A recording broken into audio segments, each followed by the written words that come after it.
Hi everyone, in this video I'm going to show you how you can turn on profile view history on TikTok. So if you find this video helpful, please give it a like and make sure you subscribe for more useful tutorials.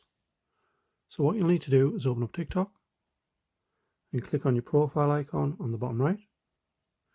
Then you should see a foot symbol on the top right, so just click on that.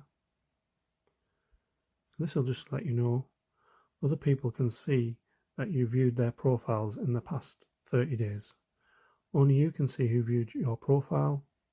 Only viewers who turned on profile views and viewed your profile in the past 30 days will be shown. You can turn this off at any time.